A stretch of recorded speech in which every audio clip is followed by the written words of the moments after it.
Class is now in session. I'm Professor Hockey, and today we'll be discussing the game between the Sharks and the Predators, in which the Sharks have lost 3-1, their third and final game this year against the Nashville Predators with the record of 1-2. The Sharks now still remain winless in the month of December, having the 0-4-1 record, and also have 3 straight games in which they've only managed to score a single goal. And in the NHL right now, especially when you have Jones in net, who hasn't actually managed to put up a shutout this season, you're not going to win a lot of games scoring only a single goal. So it's no surprise that the Sharks have lost the last 3 and, of course, the last 5. Now, this game started off quite even. In the first couple of periods, there were 0 goals. And actually, for the first 35 or so minutes, there really wasn't all that much happening. The first period was more Predators favored. The second period was more Sharks favored. The Sharks certainly had a few good chances, but Saros shut the door for the majority of this game.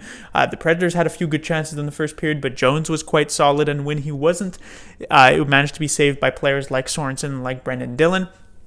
And so it was a pretty uneventful first 35 minutes. But then we got to the last few minutes of the second period where, it started to go down. It's just tons of after whistle plays, just penalties galore here, especially in the last couple of seconds. Evander Kane ended up getting 19 minutes, I believe, of penalty time. Just all in all, it was a bit of a mess of a game from the end of the second period onwards. And in the third period, that would where we would find our goal scoring. It would be Bonino and Johansson getting the 2 goals for the Predators to make it 2-0, both on the power play.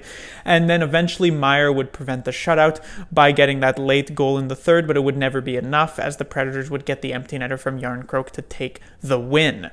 First thing to talk about would be Martin Jones. As I said, he had a pretty solid game here, especially through the first couple of periods. Hard to put too much blame on him on those other couple of goals. Maybe the Bonino one he could have had, but certainly the player who is the furthest from blame for the result of this game. I was a bit surprised to see once again Jones get the call, especially you get pulled not 2 games in a row, but you get pulled there against the Lightning, and another pretty bad performance there against the Panthers. You expect maybe Dell would come in, especially after he had a good performance against the Carolina Hurricanes. But I guess maybe the appearance in relief in the Tampa Bay Lightning game has sort of soured the view of Dell in DeBoer's eyes. So I guess Jones gets another one. And as I said, he was good tonight, but I guess not really good enough. He would have had to let in just a single goal to give the Sharks a chance, like he didn't actually in the previous meeting against the Predators.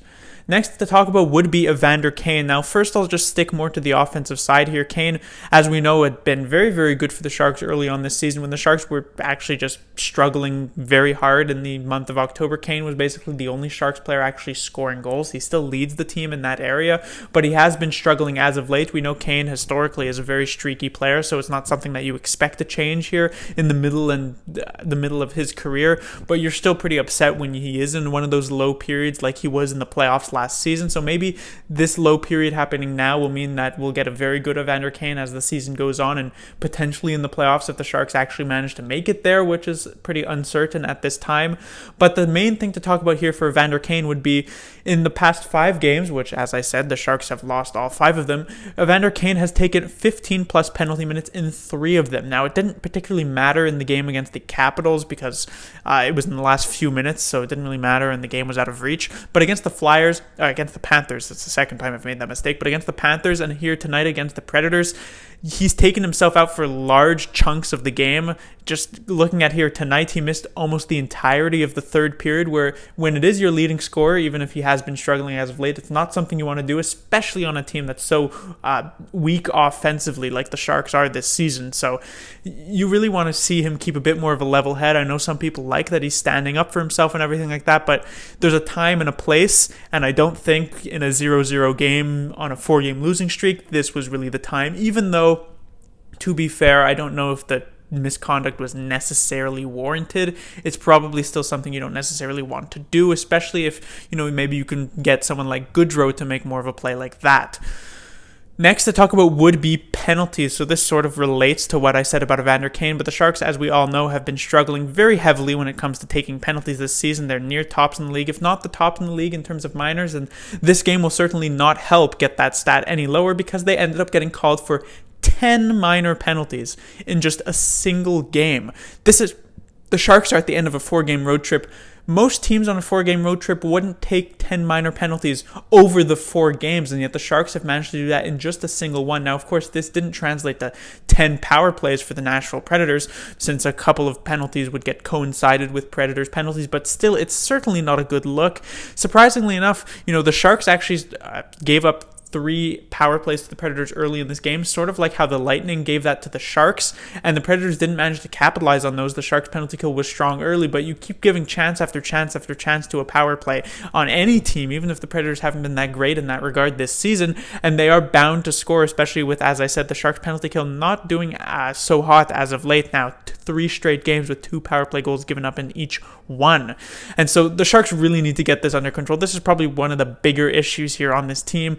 At least it's one of the things that you could probably fix with time compared to personnel issues, which I'll get into next year when it comes to talking about DeBoer. Now, DeBoer has been on the hot seat, on and off the hot seat this season, I should say. In October, it was fire DeBoer. Then in November, people had a bit of cooler heads since the Sharks were winning. But now that they've lost another 5 in a row here, we're right back on the fire DeBoer train.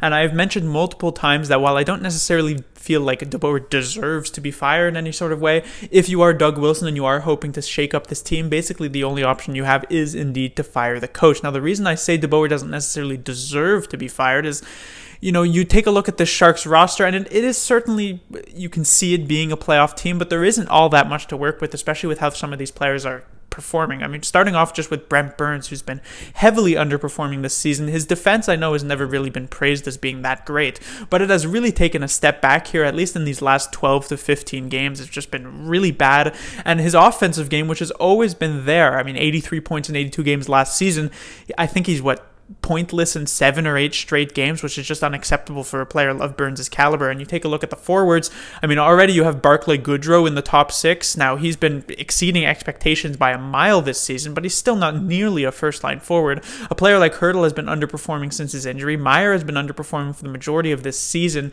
Kane has been underperforming for a good chunk of games now in a row. LeBanc hasn't been all that great this season. He's been okay, and maybe at the sort of similar level as he was at last season, but you were probably expecting him to take another step forward here, and Logan Couture has never really been a player to light it up in the regular season. Thornton has taken a step back. Sorensen and Marlowe shouldn't really be counted on to be all that fantastic, and so you have players underperforming, your good players are underperforming, and your average players are just average players. So right now, the Sharks' offense is it's really what you would expect out of it. Obviously, there's maybe a bit more you can get out of it, but how much can you really expect from DeBoer to do? So again, maybe firing DeBoer gives this team the shock it needs to get back on track, but I just don't know how much you can actually do with these 12 forwards here, who, unless some of these players can have career years type of seasons. But that will do it for this review. The Sharks will be back in action on Thursday. They will be back at home. They'll face off against the New York Rangers, a team who has also had their struggles this season. I mean, besides their goaltending, which has been just superb, this is probably one of the few teams in the NHL who has more holes on defense than the Sharks do. So if there was ever a game for the Sharks to take advantage offensively, it would definitely be this one. So maybe the Sharks can come out with a huge offensive performance and rack up goal after goal if they can somehow find a way to solve Georgiev or Lundqvist, who, as I said, have been very good for the Rangers this season. But otherwise, at this point, you're just hoping the Sharks just don't get another loss. Class dismissed.